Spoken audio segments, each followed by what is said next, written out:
Wonderful. Thank you for staying with us. We do appreciate your company. And as promised, here we are, and we want to talk about climate adaptation, youth and climate adaptation. What role are you playing as a youth in the climate adaptation, and what is it really about? And with us here is Elizabeth Mbogo, who's the co-founder of Botanic Treasures Limited, and she will help us with this conversation because she is in this space. Karibu sana, Elizabeth. Thank you for having me. I really appreciate what Y254 is doing. And youth is the largest population right now in Africa and globally. So we have the punch, the vigor, the energy, the courage, to just seize the opportunities out there that have been presented to us by climate change. And Kenya, it's hitting us hard. We had in Nyandwara temperatures of 8.5 a whole week. 8.5. That is we've not had that before, Yeah. It's crazy. Yes. And those are the effects of climate change, yes. right? Yes. And that's why we need to deal with them. But before we get into that, tell us what you do at a personal capacity so that people can even relate to you better. Okay, for me, at Botanic Treasures, my challenge was a health challenge. I got my baby and I didn't have breast milk. Okay. And so in trying to solve my problem, and which is what a lot of entrepreneurs get into that space, trying to solve a problem either at a personal level or at a national level, I discovered moringa. I was brought for moringa, courtesy of the farmers who gave the information to my husband. And I used it and I became a jazzy. I had so much milk, and I figured, wow, I was in the same space you're in. I was in the film industry. And 2.5 years later, I quit my job and I started advocating for moringa farming. And at that time, climate change was not, we were not feeling the effects of climate change. Yeah. So moringa was a very, one of those things that scientists are still trying to figure out, the nutritional benefits, what it can do for the soil, what it can do for the climate. But now it's booming. Yeah, because moringa sequesters 20 times more carbon than normal vegetation. Yeah, and wherever you plant it, it does wonders. It fixes nitrogen, it increases yield of the crops. It's manure. When you prune it, it's manure, and it actually turns soil pans, soil that is not productive, into very productive soil. So you're able to, in the same plot of land, you can actually get triple or quadruple the yields you'd get if you just tilled your farm normally. Yes. That is interesting. Yeah. So what is moringa farming all about? You have told us, the benefits, but what is it really? So moringa has a global market of over 10 billion and growing currently. And it is one of those trees that you can use everything in it, from the flowers, the leaves, the bark, the root, the nuts in it, and they all have financial value. Okay. You can press oil from the seed. Yeah, you can dry the leaves, and that's the opportunity I see. Right now, Kenya, we have 40% food wastage. Sure. So even for the youth, drying not only of moringa, but of other things. There's a lot of chili farming in Kenya now. There's a lot of that food that is going to waste can be dried and used in drought season, or even used for food fortification. So the young people can develop products out of just trying to save reduce the food wastage in Kenya. Okay. When we have drought with the climate action now, where we have drought or we have like floods in India, any rain, they're encouraged that when it rains, the water should not leave your farm. Okay. Yeah. So that means the government has gone out and given dam liners to the community. I've seen that in the Rakanidi where I am. I'm a beneficiary of a dam liner, which we now use to actually harvest water when it rains, and we use that now to irrigate the moringa, because we're in commercial moringa farming and we have to produce moringa all year round. Wow. So water harvesting is an opportunity for young people. Drying is an opportunity for the young people to be able to eke a living by value adding products that have dried. Another one is because now it's too hot, sometimes the rains, like now it's cold. Exactly. We're supposed to be having some sunshine and some wind, you know, and it's raining, you see. So it's time the young people in the science space came up with seeds that are drought tolerant and also seeds that have a short span of maturing, so that even if a farmer now plants maybe a certain, maybe like a ndengu or kunde, it wouldn't take time. It doesn't take time because the weather, the climate has extended more than so. In my space, the opportunities I see are numerous, because in the same plot of land, you can grow your ndengu, you can grow your kunde, you can grow your spinach, you can grow arrowroots, you can grow sweet potatoes. Actually, if you intercrop sweet potatoes and moringa, I've seen a sweet potato bigger than my head, as in huge. This is just good sweet potato. Really good sweet potato. Not forgetting that, I mean, Kenyans, we don't know, but sweet potato leaves are actually a vegetable and very medicinal. Okay. Yes. This is incredible. Yeah. So when you intercrop moringa, you get higher yields and you're able to get multiple streams of income, because you'll sell your sweet potato, you'll sell your kundes, you'll sell the grain, the kunde grain, you'll have more beans than normal. Yeah. So pawpaws, everything just thrives because it fixes nitrogen, so everything thrives. And the seeds can be used for water purification. One seed purifies 1 liter of water. You just agitate that, you just put the seed in your... That's moringa seed? Yes. What? Okay. Yes. And then the vegetables, they are food. You can make like the way you make your skuma wiki. Now the cherry on the cake is, like where we are in the Rakanidi, that community is an arsal region. The farmers basically keep a few cows, very few actually. They have more goats than cows. They're peasant farmers. And they have a lot of rivers. That's why we chose the Rakanidi, because there's lots of rivers coming from Mount Kenya. And so that for us was, how do we continuously supply moringa to Kenyans and good quality moringa? So we're not there because we are originally from there. We went looking for a place where we could be able to meet the demand consistently. Wow, that is incredible. Yes. I love how it is not just mitigating, the climate, but it is also providing opportunities. Yes. There's opportunities. Livelihoods are transformed. Exactly. Yes. Livelihoods can be transformed. And during a time where the youths are looking for jobs, complaining there are no jobs to be found. So imagine this kills all the birds with one stone. Yes. Literally. Yes. That's amazing. Now, for those that don't understand, what the effects of climate change is and what climate adaptation is. So maybe expound on that a little bit.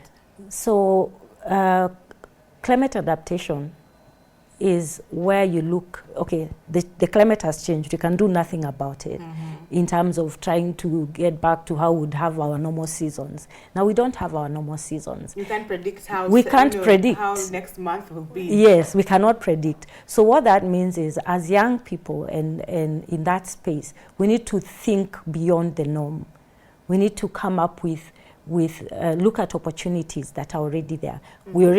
Our soils are depleted as it is. So there's a lot of, there's opportunities in waste management, where we're able to collect like market garbage, turn that into manure, so that even when you plant, when you now use that manure in the farm, the soil inarudisha, you're able to get higher yields. Yeah, absolutely. Because you've transformed the texture of the soil. You've introduced microorganisms. You've restored that soil. Then there is, of course, the seed space, where we have now drought tolerant seed, and also we have short, seed that is able to be harvested within a very short period. Because that now, when you have we've finished the season, people already, some have harvested. Some they have green maize. Others I saw in Nakuru the other day, they are planting. The beans are at 2 leaves, So that's an opportunity. The AI space, which, Kenya, we are leading globally in AI and tech. I mean, drone, whether it's in spraying of crops, instead of using the pumps which are affecting the farmers themselves. You've never seen them with gloves. You never see them with masks. You know, then eventually they get cancer. You know, yes, and they pass on. So adapting to now AI to now spray, whether it is when they're doing like fumigation or they are doing crop protection with, you know, just spraying the pesticides. That is a space we can adapt to. And then of course in water management, dam liners, dams, you know, so that when the rains stop, the farmer still can irrigate and harvest. Wow. Especially road runoff. Farms that are near roads, yeah, they should just have natural dams, and I'm sure the county government can be able to assist those farmers. Okay. Yes. I'm getting that, you know, the opportunities, because when people talk about opportunities in the climate space, people think these are people who should be in science, you know, opportunities for people in science. But it's for everyone, because you've mentioned even just getting the waste from the marketplaces to increase the yields in the soil. You know, in the agriculture space, there's these opportunities where we can get the seeds, you know, the drought-resistant seeds, you plant moringa and go on with that. You know, in Kenya, how do you, from your own view, how far are we in embracing the adaptation measures that are there? For me, I feel a lot of young people are looking for, how do I get money to start? My true story, I started with 5,000 shillings. Tell us about it. How did you? Someone will not believe you. Yes, I started with 5,000 shillings, and we have moringa in Naivas, we have moringa in Quickmart, we have moringa in Clishelf, 5,000 shillings. The farmers he talked to had grown moringa. An NGO had come and told them, panda tutakuja kuchukua. Wow. Of course, it's an NGO. They're not in the entrepreneurial space. Yeah. So the farmers were left with moringa. They had been taught what to do with it, give it to cows, chickens, blah, blah, blah, you know, sell the excess. So when we went, they had moringa, but they didn't know what to do with it. They were farmers. Back in 2007, 2008, we didn't even have smartphones. We had the 3310s, you know. So my husband came with just a small jwala. I used it. I was like, no, this is something that we can do. Anyway, I went back to my film work at Blue Sky Films, but it just kept bothering me. This is something that can, you know, it's worked for me. It's potential. And so he went back to the farmers and asked them, can we get a few kilos? So with 5,000 shillings, and at a kilo was at 150, I got quite a good number of kilos. So I came. I started selling, giving my parents first. My mom was pre-diabetic. Had an auntie who had BP problems. So it worked for them. And I figured, wait a moment, this is something. And so just like that, it just started growing. From friends, I would come into the matatu. By the way, I quit my job. So I would come into a matatu with a brochure, sit next to you, and tell you about moringa. Wow. And then it would be 4 or 5 days before anybody came back to call and say, I want to yes, try it. but it just grew. And when we opened our first shop on Moi Avenue, we would sell, we even had a distributor who would pick 72 pieces per week, you know, and it was just a ball. And then, of course, KBC caught up with us at the show, because we used to go to the national shows, and it was just traction upon traction. Yeah. Wow. We Youth Fund caught up with us, took us to Congo, took us to Rwanda. Then after that, I worked with the Minister of Agriculture, Kenya National Chambers of Commerce. I've been to China, I've been to Korea. Wow. Yeah. Wow. From something that just started with your own solution, 5,000. Yes, 5,000 shillings.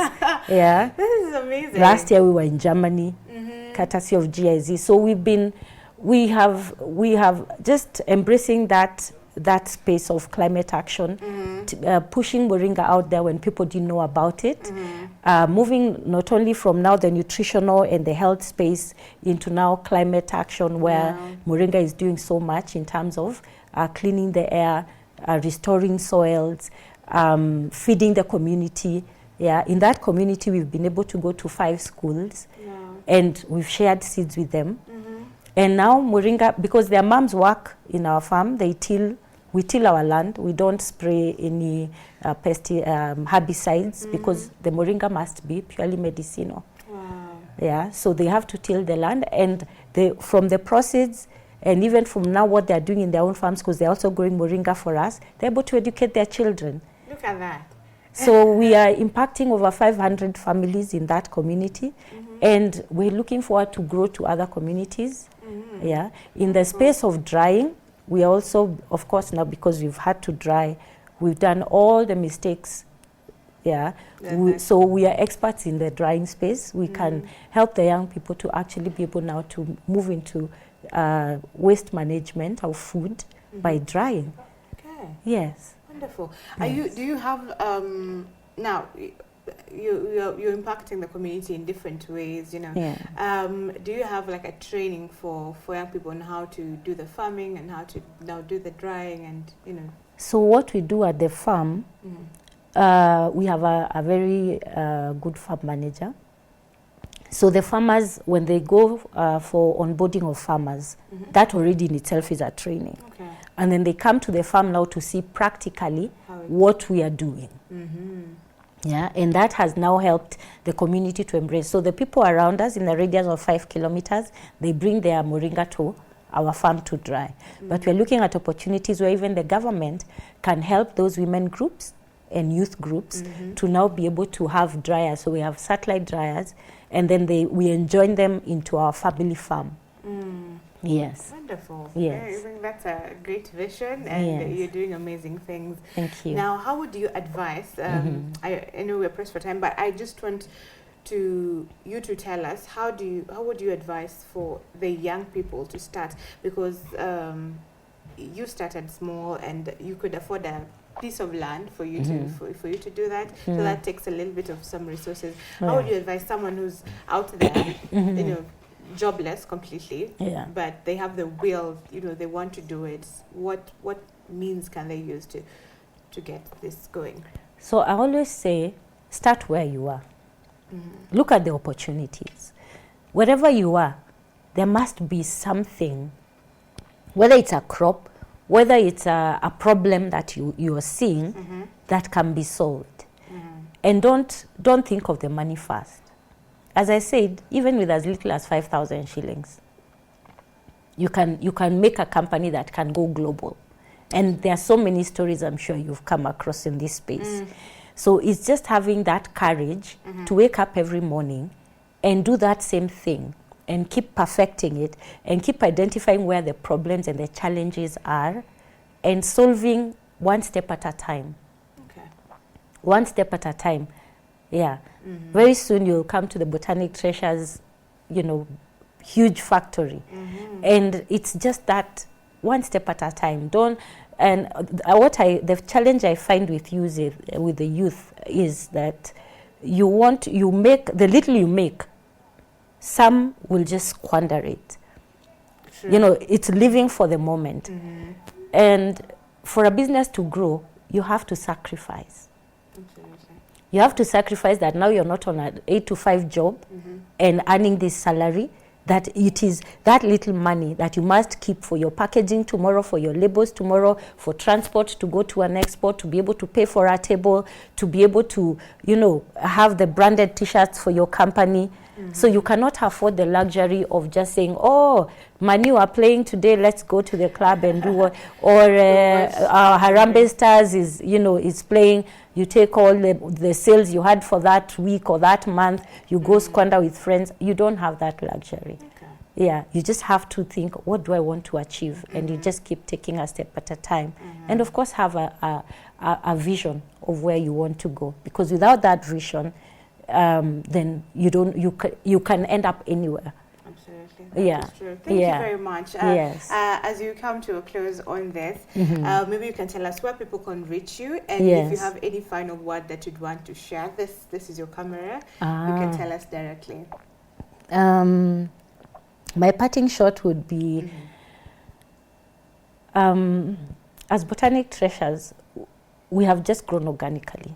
And you can also grow organically from that space you are in by just identifying what is in that community that you can value add or a problem that you can solve.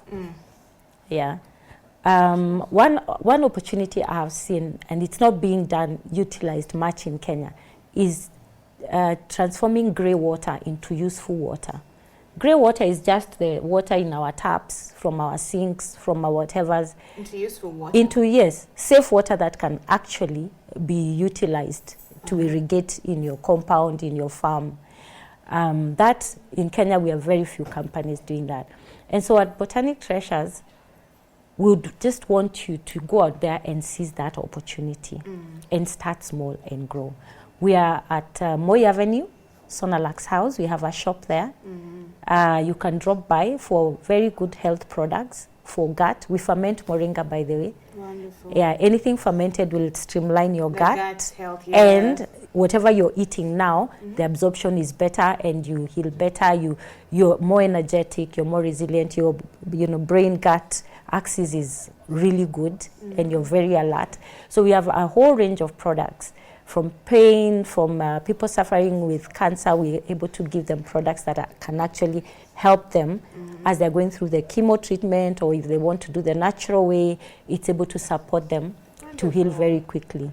Yes. Wonderful. Yes. Sonalax House, shop number 4. Sonalax House, shop number 4. Thank you very much. Yes. We do appreciate it, and I'm hoping that we'll be able to do a feature so that we can even go to the farm and show people how it works, how it is, so they get even a better picture of this. And I didn't say the number. No, please say. Yes, our number is 070 40 40 873. 070 40 40 873. Karibuni sana. Asante sana, Elizabeth. Thank you. We do appreciate your insights on this topic. We have been talking to Elizabeth Mbogo, who is the co-founder of Botanic Treasures Limited, and truly there is treasure in the farm, in different opportunities that there is, and this is even helping in climate adaptation. So much you could do, so much opportunities for you out there. So you just need to look into these opportunities that she has mentioned, and you never know where that will take you. For her, it was 5,000. You can start from where you are with what you have. Right about now, we're going to take a short break, and then Brian Sakwa will be coming with the next conversation. See you on the other side.